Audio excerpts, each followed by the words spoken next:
प्रणाम प्रणाम जी। सतगुरु चरण को करूं सो प्रेम प्रणाम। अशुभ हरन मंगल करन धनी श्री देव चंद्र जी नाम। श्री प्राणनाथ निज मूलपति श्री मिहिराज सुनाम। तेज कुंवरी श्यामा युगल को पल पल करूं प्रणाम। पिया जी को पल पल करूं प्रणाम। प्रणाम जी, प्रणाम सुंदर साथ जी, प्रणाम सुंदर साथ जी। जैसा कि हम श्री श्रृंगार ग्रंथ कर रहे हैं और श्री श्रृंगार ग्रंथ का हमारा 18वां प्रकरण चल रहा है और उसकी 40 नंबर चौपाई तक हो चुका है और आज हम 41 नंबर चौपाई से प्रारंभ करने जा रहे हैं। या में बेल पात नकस कई कई कर करी फूल कांगरी। इससे पहले इंद्रावती जी धामधनी अक्षातीत के चरणों में आई हुई झांझरी की शोभा का वर्णन कर रही थी और उसी झांझरी के बारे में इस चौपाई में कहा गया है। यामे बेल पात नकस कई कि इस झांझरी के अंदर धामधनी ने अपने चरण कमलों में जो झांझरी पहनी है उस झांझरी में बेल पात अनेक प्रकार की बेलियां हैं, पत्ते हैं, नकस कई और कई प्रकार की नक्शकारी है। कई करकरी फूल कांगरी और फूल कांगरी। कांगरी आप जानते ही हैं, कांगरी बोलते हैं किनारे पर, यानी कि उसके जिस तरह से ये होता है ना, इस तरह से ऐसे शेप में और नीचे बारीक बारीक एक कांगरी सी बनी होती है, कोना बना होता है उसके। वो उसकी जो झांझरी की कांगरी है ना, वो कैसी है, उसमें भी छोटे छोटे फूल हैं और पत्तियां हैं। वाणी शोभा सुख देत है, वाणी शोभा सुख देत है। अब जो इस झांझरी से मधुर आवाज निकलती है, ध्वनि निकलती है, वो रूहों को बहुत सुख देती है, बहुत आनंद देती है। घाट अचरज है झांझरी। अब घाट का अर्थ क्या है? घाट का अर्थ अगर हम हिंदुस्तानी में देखें, हिंदी में देखें, तो घाट का अर्थ होता है जड़ना या घड़ना, किसी चीज को घड़ना या उसमें कुछ मोती वगैरह, हीरे मोती ज्वारात जड़ देना। और गुजराती में इसका अर्थ है शोभा, बनावट। तो यहाँ पर घाट अचरज है झांझरी। घाट मैंने जड़े हुए हैं, उस झांझरी में जो नग जड़े हुए हैं वो बहुत ही आश्चर्य में डाल देते हैं। इतनी शोभा है उसकी झांझरी की और उन नगों की इतना सौंदर्य है कि वो आश्चर्य में, वो सौंदर्य एक रूह को आश्चर्य में डाल देता है। इतनी सुंदर झांझरी की शोभा है। और बेली कई नकस मिही मिही जुगत जिनस। और बेली और धामधनी अक्षातीत ने अपने चरण कमलों में जो झांझरी पहनी हुई है उसमें बेली कई नकस, अनेक प्रकार की बेली मैंने लताएं और नक्शकारी है। मिही मिही, बहुत ही बारीक से बारीक, यानी कि इतना बारीक काम है, बड़ा ही सूक्ष्म उसके अंदर जुगत मैंने बड़ी युक्ति पूर्वक बहुत महीन महीन उसके अंदर कार्य किया गया है, बहुत चित्रकारी नक्शकारी की गई है। जब नीके कर देखिए जानो सब थे ए सरस। जब अच्छी तरह से देखो ना तो इंद्रावती जी कहती हैं कि अगर उसे अच्छी तरह से अपने दिल दे करके उसे निहारा जाए, देखा जाए, तो ऐसा लगता है कि सबसे अधिक प्यारी यही है, झांझरी।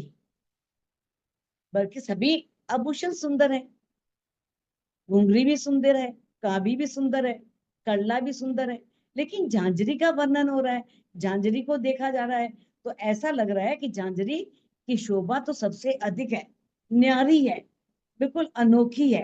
यानी कि झांझरी इतनी सुंदर लग रही है, ऐसा प्रतीत होता है, जानो सब थे ए सरत सरस, ऐसा लगता है मानो ये सबसे अधिक सुंदर है।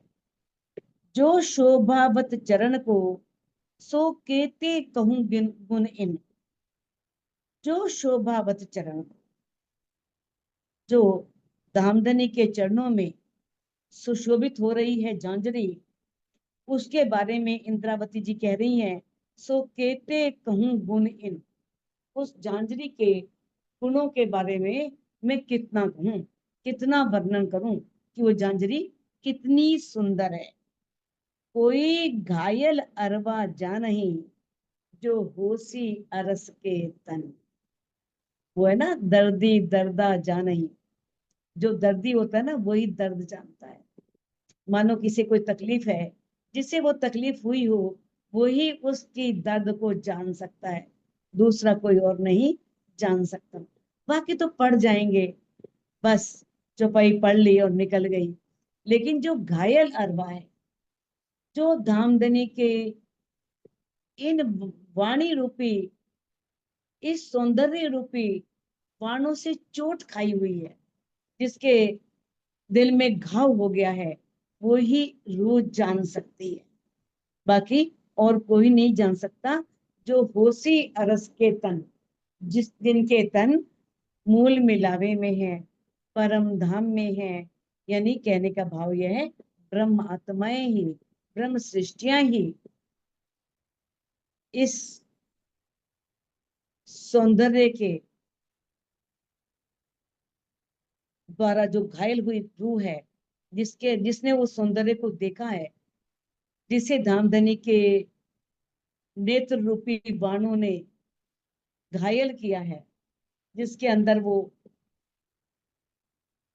बाण चुभ गए हैं, वो ही जान सकती है, और कोई इस सौंदर्य को नहीं जान सकता। कहते हैं, भूखन अंग अर्श के जानसी कोई आशिक। अब परम धाम के जो आभूषण हैं, इन आभूषणों के सौंदर्य को कौन जानेगा?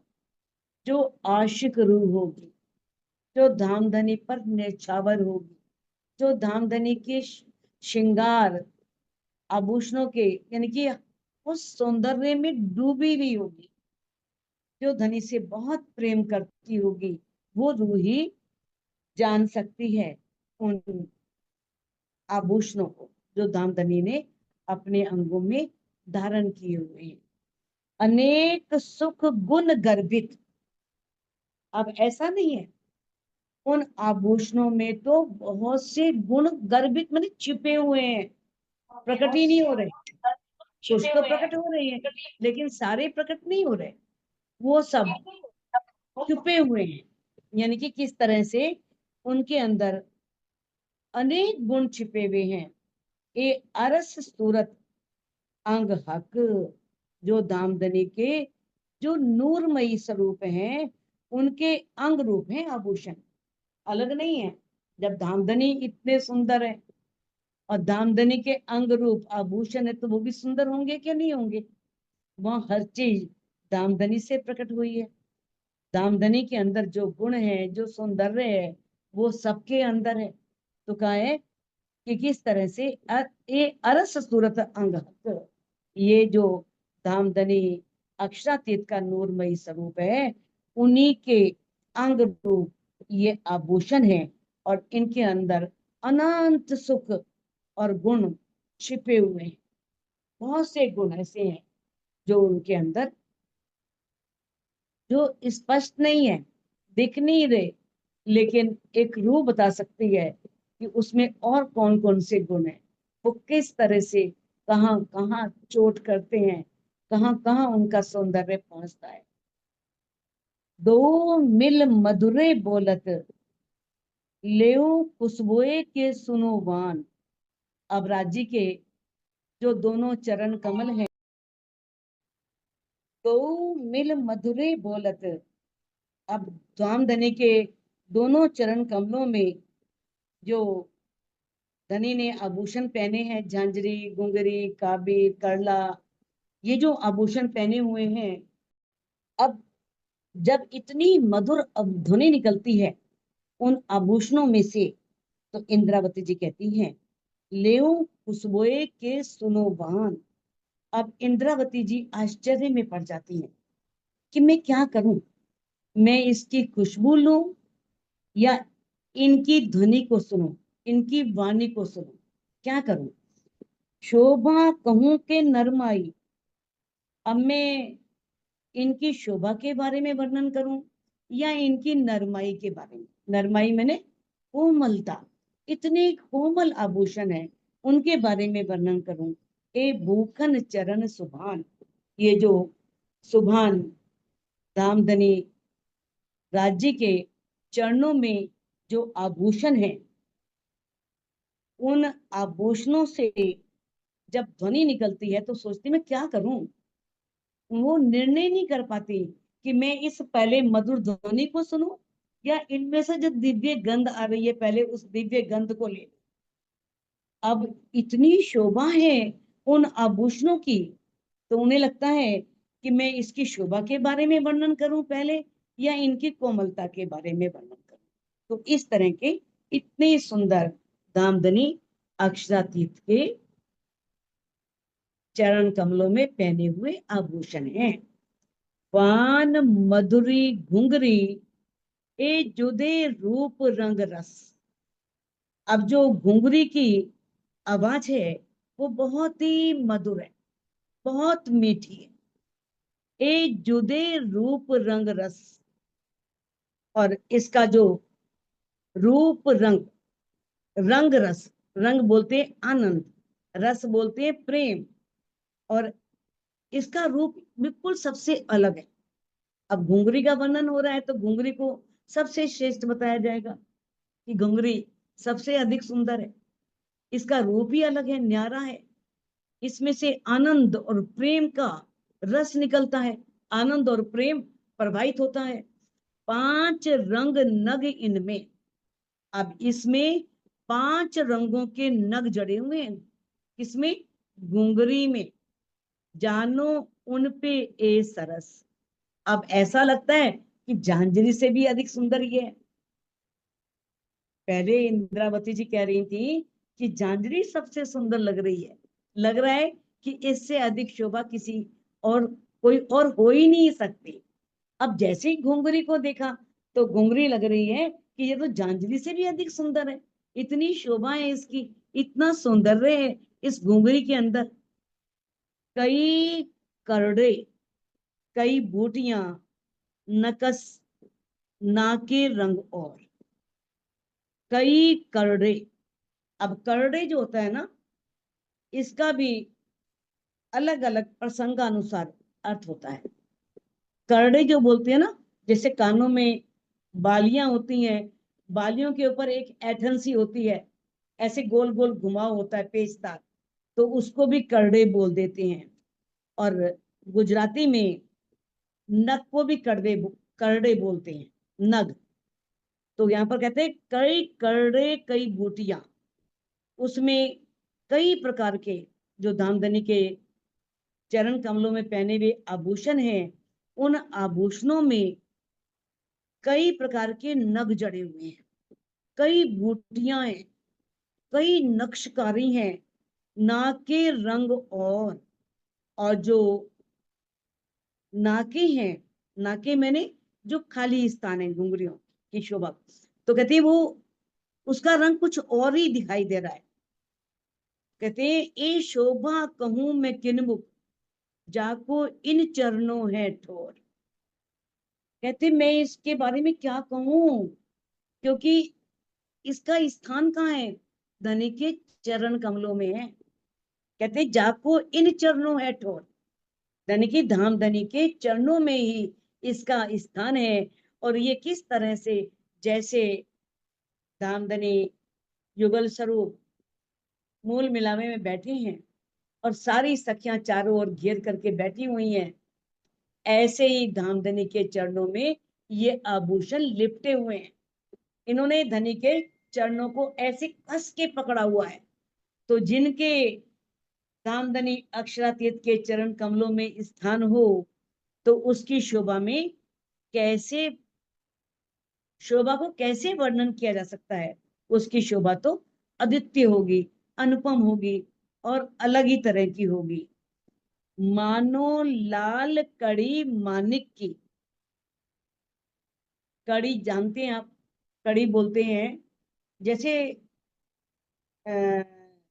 दो चीजों को जोड़ने वाली जो बीच में होती है ना, कुंडियां होती हैं, कुंडियां। तो कहते हैं मानो लाल कड़ी मानिक की। अब इन घुंघरियों को, घुंघरू है, घुंघरू को जोड़ने के लिए कोई कड़ी तो होगी ना बीच में। अब जो कड़ी है वो मानिक की है, लाल रंग की है, बहुत सुंदर मानिक की कड़ी है घुंघरियों की।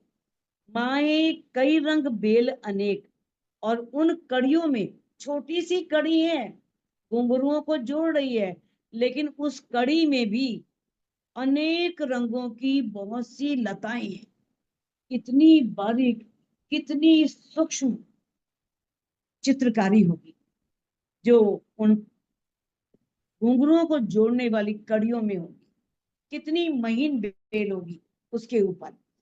तो कहते हैं सिर पतलियों लग रही ए शोभा अति विशेष। ये जो कड़ियां है ना, वो घुंघरियों के पतले पतले सिरों से जुड़ी हुई हैं। घुंघरी के ऊपर एक बहुत बारीक बारीक होता है ना, और वो उसमें जो बीच में कुंडियां जुड़ी हुई हैं, तो वो पतले पतले उससे जुड़ी हुई हैं। ये शोभा अति विशेष, ये बहुत ही विशेष प्रकार की शोभा है। कितनी बारीकी से एक एक आभूषण के सौंदर्य का वर्णन किया गया। झांझरी देखो तो झांझरी का कितना क्लियर वर्णन है, कितना स्पष्ट रूप से मावती जी ने वर्णन किया है। अब घुंघरुओं के बारे में बता रही हैं, तो कैसे घुंघरियों के अंदर ऊपर जो पतली कड़ी है और उससे जो कुंडियां बीच में है, उसके ऊपर जो चित्रकारी है, नक्शकारी है, कितना सूक्ष्म महीन वर्णन किया है कि ये शोभा तो अलग ही तरह की है, बहुत ही विशेष तरह की है। इन कड़ी के रूप रंग में ही बेली गिनी न जाए। अब ये जो कड़ियां हैं, कड़ियां आप जान गए ना, घुंघरुओं को जोड़ने वाली कुंडियां छोटी छोटी। तो कहते हैं कि ये जो कड़ियां हैं, इनके रूप रंग जो हैं वो बड़े अनुपम हैं, अनोखे हैं, अद्वितीय हैं। मिही बेली गिनी न जाए। उसमें इतनी इतनी बारीक बारीक बेले हैं कि उसे गिना नहीं जा सकता। उसे गिनती कर पाना बहुत संभव है, असंभव है। मानो पुतली वाही की कांगरी। और ऐसा लगता है जैसे ये बेलियां और पुतलियों की कांगरी के रूप में है। कांगरी आप जानते ही हैं, कांगरी जो किनारे पर बहुत शोभा बनाई जाती है। जैसे कहीं भी छत भी है, तो छत के ऊपर भी जो छज्जा लगा है उसके ऊपर एक बहुत बारीक सी कांगरी की होती है, उसके ऊपर बारीक बारीक डिजाइन बनाया होता है।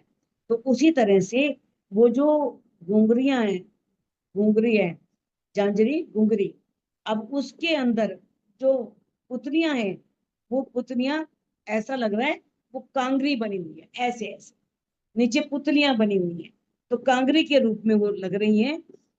ए जुगत अति शोभाए। इसकी जुगत जो है ना, इसकी बनावट, इसकी रचना अलग ही तरह की है, बहुत ही सुंदर है, बहुत सुंदर। धनी के चरण कमल के पहने हुए आभूषण है, अद्वितीय है, अनुपम है। अब कहूं रंग कांबिये के।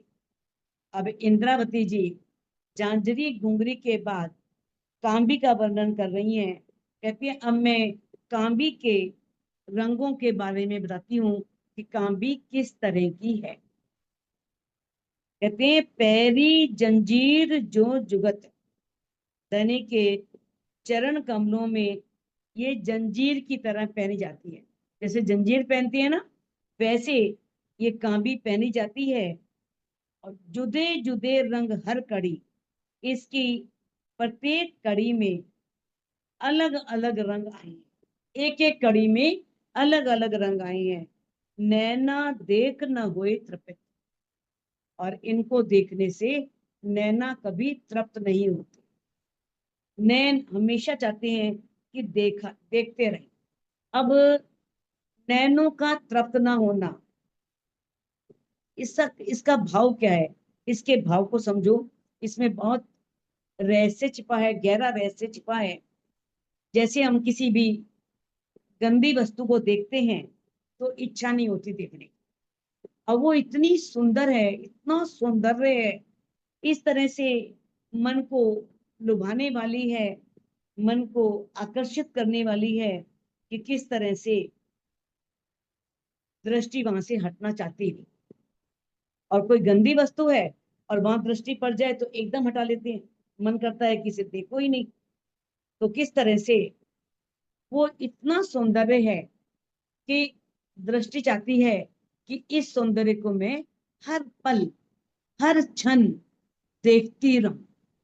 तो जिस तरह से दामदनी के अनुपम अनंत असीम शोभा, तो उसको देखने की जो प्यास होती है वो एक रूह के अंदर निरंतर बनी रहती है कि मैं उस सौंदर्य को निहारूं। अगर इस सौंदर्य को देख करके ही दिल भर जाए कि बस बस बहुत देख लिया, है ना, तो क्या होगा? तो मानव सौंदर्य अनंत नहीं है, असीम नहीं है। अरे इतना सौंदर्य देख लिया हो तो कितना देखेंगे, बहुत हो गया ना। जैसे अब चर्चा सुन के होता है कि इतनी चर्चा सुन ली, कितनी चर्चा सुन ली, कितनी चर्चाएं सुनेंगे, बस बहुत हो गया ना। लेकिन जो रूह और गहराई में जाना चाहती है, वो कभी भी ऐसा नहीं आएगा उसके मन में कि मैं चर्चा को क्यों सुन। क्योंकि हर बार हर बार हर चर्चा में एक नया रहस्य खुलता है। उसका मन कभी भरता नहीं है, वो हमेशा धनी की बात को सुनना ही चाहेगी, धनी की वाणी को सुनना ही चाहेगी। उसी तरह से एक रूह जब चितवन करती है, चितवन में धामधनी अक्षरातीत के आभूषणों को, उन सौंदर्य को देखती है, तो वो सौंदर्य अनंत है, असीम है। तो उसकी प्यास बुझती नहीं है, लगता है कि मैं इस सौंदर्य को और निहारूं और देखूं। तो अगर दिल भर जाए तो समझो प्रेम में कमी है। अगर प्रेम बना रहता है निरंतर तो हमेशा दिल करता है। कभी आशिक चाहता है कि मैं माशूक को ना देखूं,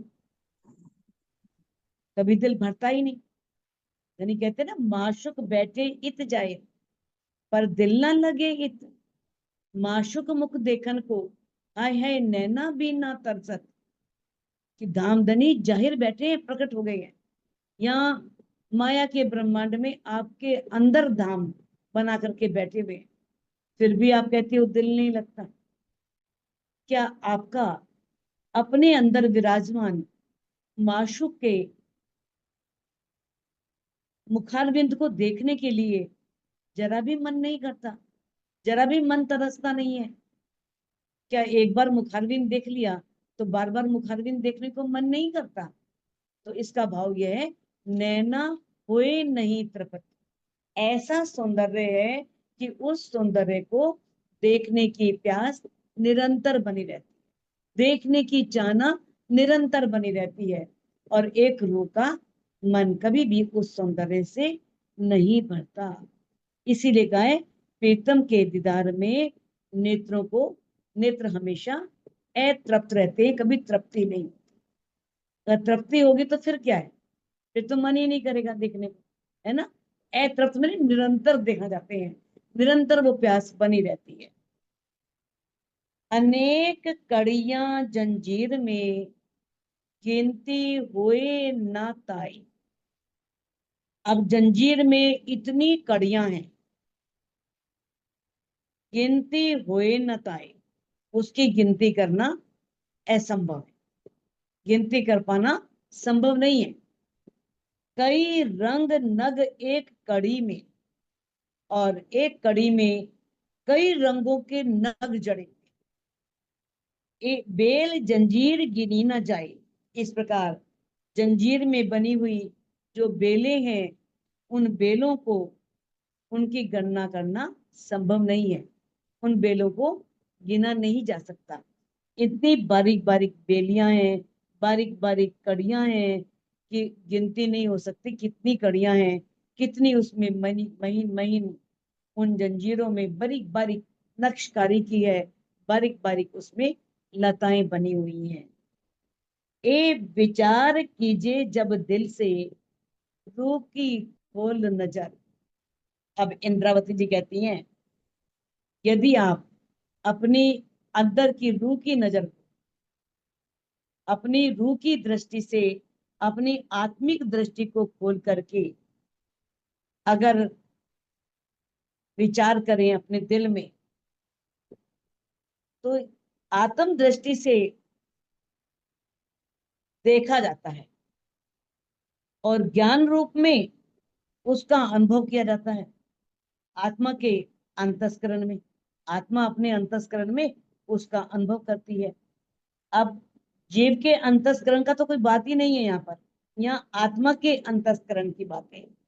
जीव का अंतस्करण तो जीव को होने वाले अनुभव का ही, जो जीव को होता है ना अनुभव, बस उसका ही चिंतन करता है, उसी का मनन करता है। अब यहाँ पर कहा है आत्म अंतस्करण विचारिए, अपने अनुभव का जो सुख, आपको जो भी अनुभव हुआ, उस अनुभव के सुख को अपने आत्मा के अंतस्करण में बार बार बार बार विचार करो, बार बार उसको सौंदर्य को बैठाओ। तो किस तरह से, अब कहते हैं कड़ी कड़ी के रंग देखिए। अगर एक रूह अपने अंदर की दृष्टि को खोल करके एक एक कड़ी में कितने रंग आए हैं, उन रंगों को देखती है, गिनती होए जाए फजर, गिनती नहीं कर सकती, क्योंकि वो चितनी, ये इसका भाव है चितवनी की गहराई में पहुंच जाना। और जो चितवनी की गहराई में पहुंच जाएगा वो क्या गिनती करेगा, जो अपना अस्तित्व खो देगा। एक नमक का डला समुद्र में जाए, मैं इसकी माप करता हूँ, वो तो घुल जाएगा सागर के अंदर। तो इस तरह से जो रूह चितवनी में उसकी गहराई में पहुंच जाए, तो जब उसके हृदय में ब्रह्म वाणी का जो परम गुज है, जो रहस्य है, उसका उजाला हो, प्रकाश हो जाता है, तो माया का अंधकार खत्म हो जाता है, फिर माया नहीं रहती। जैसे ही ब्रह्मवाणी का प्रकाश हुआ, फजर का मतलब क्या है, प्रकाश होना, दिन निकलना, ज्ञान हो जाना, पहचान हो जाना। कहा है ना, ए वाणी समया फजर, ये वाणी जो है ये फजर का ज्ञान है, ये दिन निकलने के समान ऐसा ज्ञान है जो, जिसमें कोई भी संशय नहीं है, कोई संदेह की गुंजाइश ही नहीं है। तो किस तरह से बताया है कि गिनते हुए जाए फजर, अगर वो गिनने लगेगी ना, चितवनी की गहराई में पहुंच जाएगी, तो फिर तो फजर हो जाएगा। फजर यानी कि अंदर प्रकाश हो गया, उजाला हो गया, गिन ही नहीं पाएगी, वो उसी में डूब जाएगी, वो उसी में खो जाएगी, उस सौंदर्य में इतना खो जाएगी। कहते ऊपर खजूरा कड़ियन का, और कई बेल कड़ियों माहे। अब कड़ियों में ऊपर खजूर की पत्तियों के समान बहुत सुंदर चित्रकारी है। पहले बताया था आपको खजूर की कढ़ाई के बारे में, किस तरह से खजूर की जो कढ़ाई है उसे कैसे बोलते हैं, एक से लहरदार, ऐसे लहरदार बेल, ऐसे लहरदार, लहरदार बेल जो होते हैं उससे खजूरे वाली कढ़ाई, खजूर के खजूरे की कढ़ाई बोलते हैं।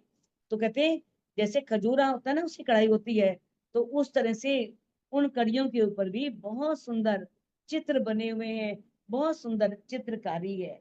और कई बेल कड़ियों माए, और कड़ियों में कई तरह की बेली बूटियां भी बनी है, और खजूर के पत्तों के चित्र भी बने हैं।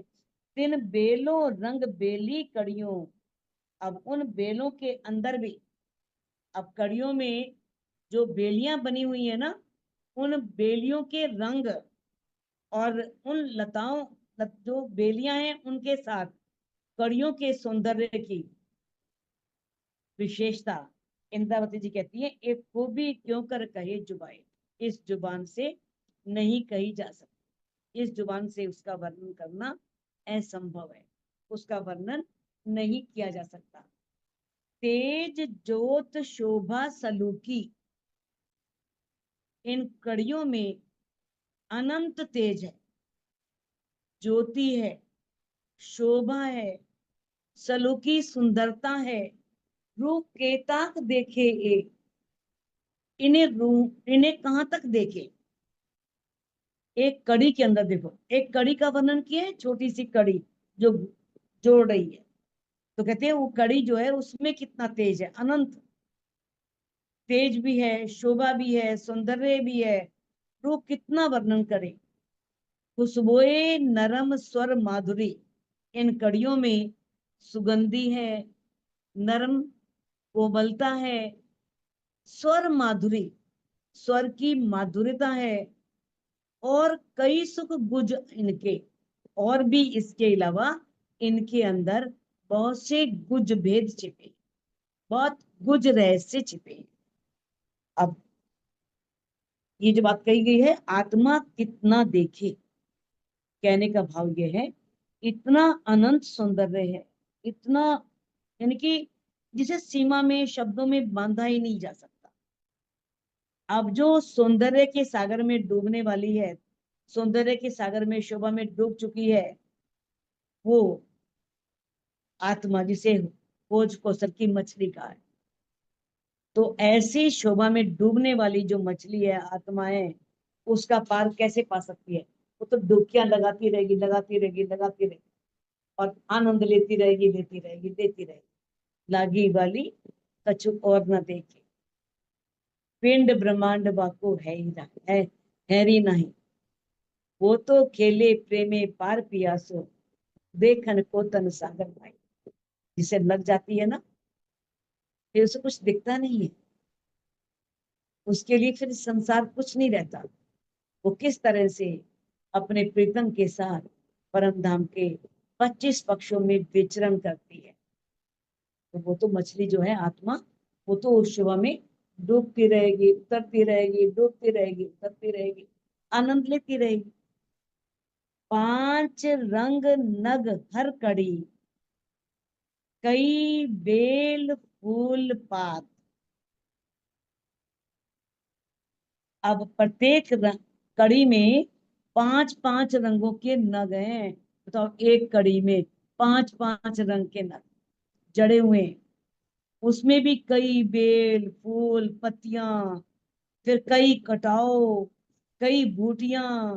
अब इतना सौंदर्य एक कड़ी का है, तो इंद्रावती जी कहती हैं, इन जुबा गिने ना जात, इस जुबान से वो सौंदर्य गिना नहीं जाता, उससे कहा नहीं जाता।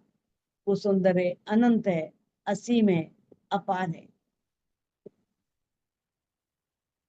शक्ति न देवे चरण को, न बोझ देवे पाए। अब जो कांबी है, जो धनी ने चरणों में पहनी हुई है, शक्ति न देवे चरण को, चरणों पर जरा भी कठोरता का अनुभव नहीं होने देती, इतनी मुलायम बन जाती है, क्योंकि हर चीज रूह जात है, आत्म जात है।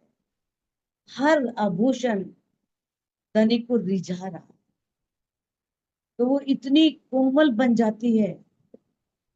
कहते हैं, ना बोझ देवे पाए, पांवों पर जरा भी बोझ का अनुभव होता ही नहीं, लगता ही नहीं पैरों में कोई आभूषण पहना। इतने कोमलता उन आभूषणों में कि वो चरणों पर जरा भी बोझ नहीं पड़ने देते, जरा भी चरणों को, चरणों में कठोरता का, यानी कि बहुत मुलायम आभूषण हैं। गुण सुख एक भूखन के, इनमुख गिने न जाए। तो कहते हैं चाहे कोई भी आभूषण है, कोई एक छोटा सा आभूषण भी ले लो ना, उस आभूषण में भी इतने गुण हैं, इतने सुख भरे हुए हैं कि उनका कभी भी इन मुख गिने न जाए। वो इन मुख से कभी भी गिने नहीं जा सकते, उन्हें गिना नहीं जा सकता। इतने अनंत गुण, असीम गुण धामधनी के चरण कमलों में आए हुए आभूषणों के हैं, कि उन्हें गिन पाना असंभव है। तो सुंदर साथ जी इस चौपाई को अनम्यूट करके आप दोहरा सकते हैं। शक्ति न देवे चरण को, शक्ति देवे चरण को, ना बोझ देवे पाए, ना बोझ देवे पाए। पूर्ण सुख एक भूखन, पूर्ण सुख एक भूखन, इन मुख गिने न जाए, इन मुख गिने न न जाए। जाए। नाथ प्राणनाथ व्याकुल